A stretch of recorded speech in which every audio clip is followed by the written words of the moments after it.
untuk partisipasi masyarakat untuk pengawasan dalam pengadaan barang bagaimana Pak? Iya, yang pertama tentunya kami sangat terbuka pada, atau bukan kami, kita perlu sangat terbuka terhadap gagasan-gagasan seperti misalnya yang Pak Andika sampaikan, bagaimana kita membangun mekanisme sidang sanggah misalnya.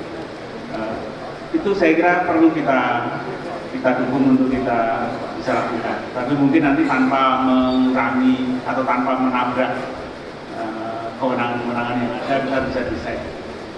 Lalu yang berikutnya tentunya kita juga perlu terbuka untuk tadi gagasan open contracting.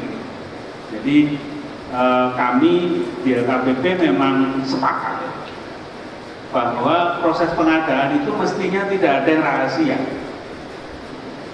Semuanya harus bisa melihat proses itu, apakah prosesnya maupun hasilnya. Dan pengadaan kadang-kadang juga, bukan hanya kadang-kadang, kalau tadi Pak Wan dari KPK mengatakan ini sejak dari perencanaan.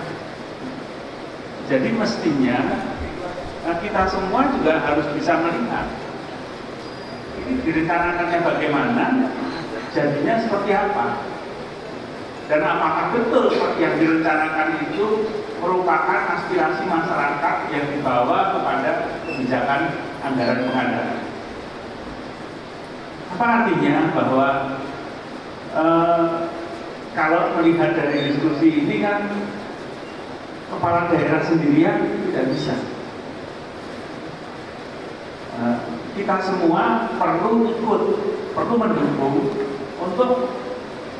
untuk paling tidak mengawasi apa yang terjadi sejak dari perencanaan sampai dengan hasilnya.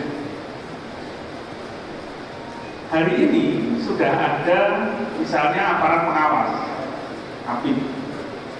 Tetapi kalau APIP itu menampung seluruh pengaduan, tentu juga mereka wah. Jadi mungkin yang menjadi pertanyaan bagi kita,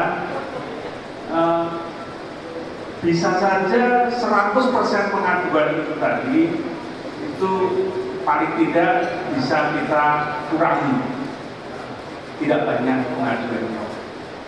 Tetapi bukan berarti kasus penyimpangannya banyak. Jadi yang perlu kita pastikan, pertama tentunya semua proses pengadaan itu mampu kita awasi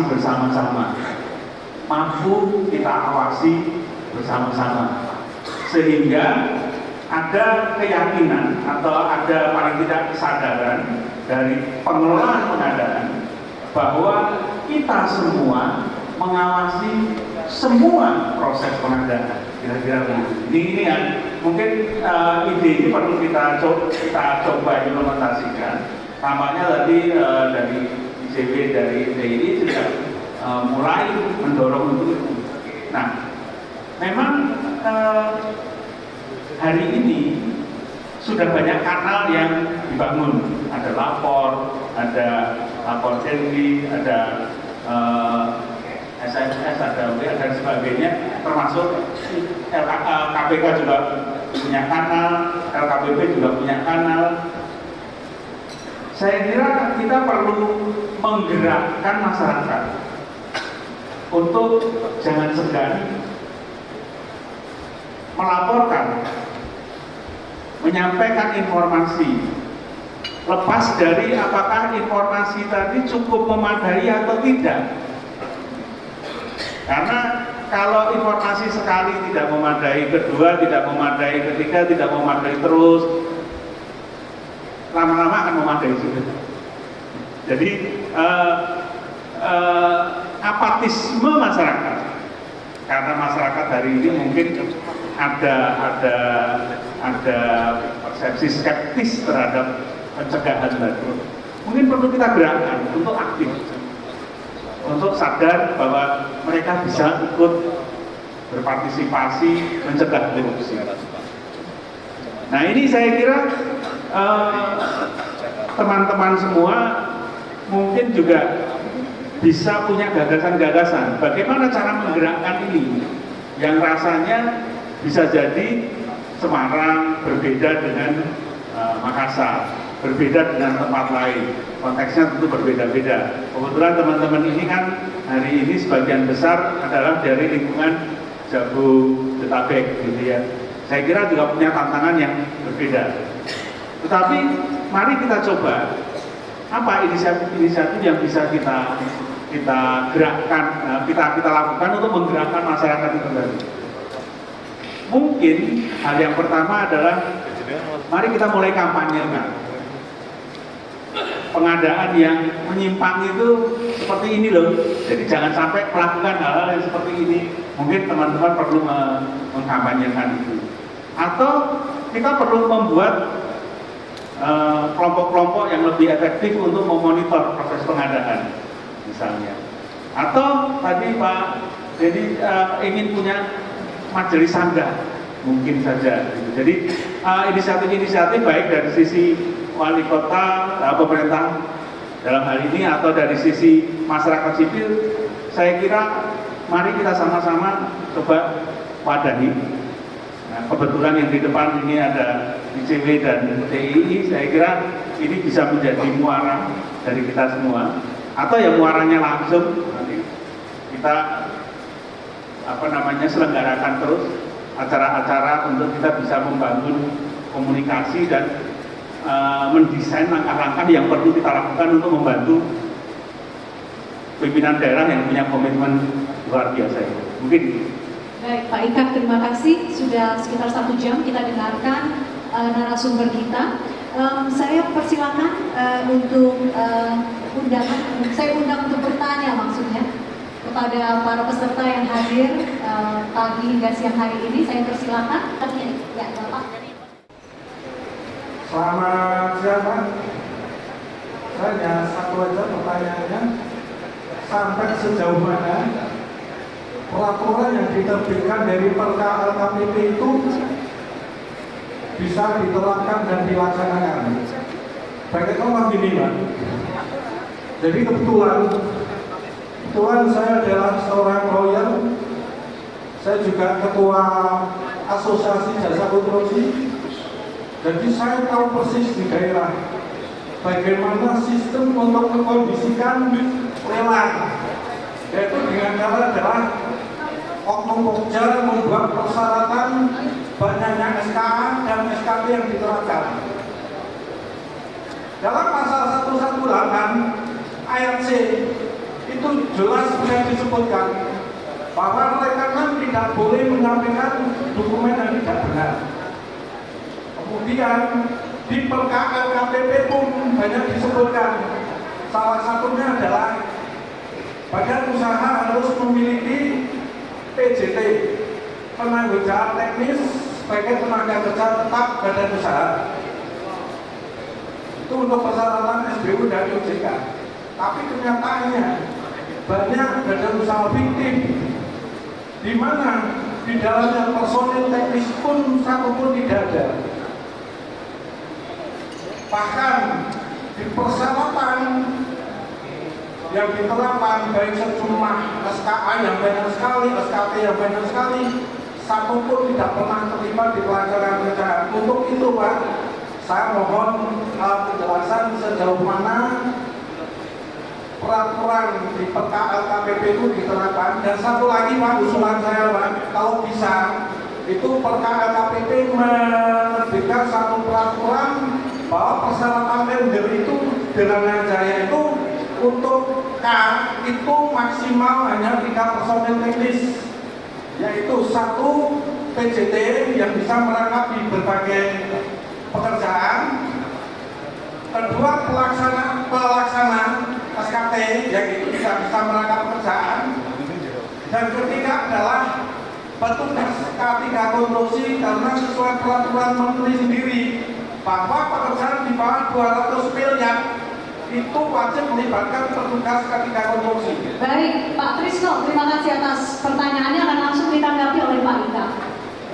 Kami LKPP hanya memiliki kewenangan untuk merumuskan kebijakan.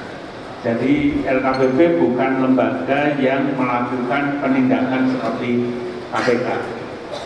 Atau LKPP bukan lembaga yang mampu atau diberi kewenangan untuk melakukan pengawasan. Pengawasan hari ini desainnya ada di APIP.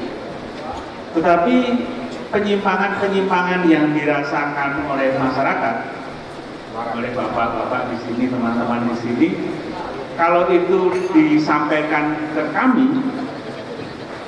kami akan meneruskannya ke APIP. Dan barang yang kami teruskan ke APIP itu bisa diawasi bersama-sama. Ini yang tadi portal kanal-kanal pengaduan yang kita bangun, harapannya bisa memungkinkan kita mengawasi sampai di mana tindak lanjutnya. Kalau ada pengaduan, kita sudah sampaikan ke APIP, APIP-nya tidak bergerak, mungkin ada persoalan kurang bukti dan sebagainya. Atau jangan-jangan memang tidak ditindaklanjuti. Ini kan harus menjadi suatu proses yang bisa kita monitor bersama-sama. Jadi LKPP hanya sampai di sana. Nah, terkait dengan peraturan LKPP sendiri, pada prinsipnya peraturan LKPP memang bisa menjadi acuan bagi kita semua untuk menilai apakah suatu proses lelang itu ada masalah atau tidak. Kita bisa menilai, walaupun tidak selalu, tetapi bisa kita gunakan untuk mengenali adanya hal-hal yang tidak pada tempatnya. Itu saja, Pak. Closing statement pamungkas dari tuan rumah, Bapak Ikat Gayung Patriastomo, silakan. Ya, kalau melihat diskusi ini kan pemikiran-pemikiran yang muncul banyak. Ada gagasan untuk bagaimana mengubah sistem, bagaimana kita memungkinkan masyarakat itu. Harapannya tentunya jangan sampai terjadi korupsinya. Bukan kita berdiskusi di sini mungkin lebih diharapkan untuk tadi harapan Pak Wawan, korupsinya dicegah. Oleh karena itu kami sangat mengharapkan pemikiran-pemikiran ini diteruskan. Kita terus berdiskusi untuk apakah membangun sistemnya, memperbaiki sistemnya, apakah kita juga perlu membangun kapasitas dari kitanya, dari masyarakat sipilnya. Lalu kalau kita membangun masyarakat sipilnya, kapasitas masyarakat sipil untuk mampu mengawasi itu harus dengan aktivitas seperti apa, mungkin kita perlu terus berdiskusi untuk itu. Dan termasuk tentunya teknologi yang harus kita gunakan seperti apa. Jadi kita berbicara tentang regulasinya, kita berbicara tentang orangnya, kita berbicara tentang teknologinya. Ini saya kira kami terutama di LKPP dan tentunya bersama-sama dengan teman-teman kita akan mencoba terus memperbaiki 3 hal tadi. Jadi kami sangat mengharapkan kolaborasi kita akan kita teruskan dan mudah-mudahan dimulai hari ini dengan gendang yang tadi kita pukul bersama-sama. Terima kasih. Baik, terima kasih. Baik, PR kita masih panjang, tapi kita sama-sama sepakat bahwa kita ingin melibatkan koalisi masyarakat sipil untuk mengawal pengadaan bebas korupsi. Solusi tadi sudah dipaparkan oleh setiap narasumber yang hadir. Mudah-mudahan apa yang kita diskusikan pagi hingga siang hari ini ada manfaat menjadi manfaat, begitu ya. Dan untuk itu mari sekali lagi tetap semangat, jangan putus asa, begitu Mas Agus ya. No surrender begitu dalam melawan korupsi. Saya Vivi Alena Yahya, terima kasih atas perhatian Bapak dan Ibu. Mari tolong berikan sambutan yang paling meriah untuk para narasumber kami. Terima kasih Mbak Vivi. Untuk para narasumber dan juga moderator untuk memohon tetap di tempat.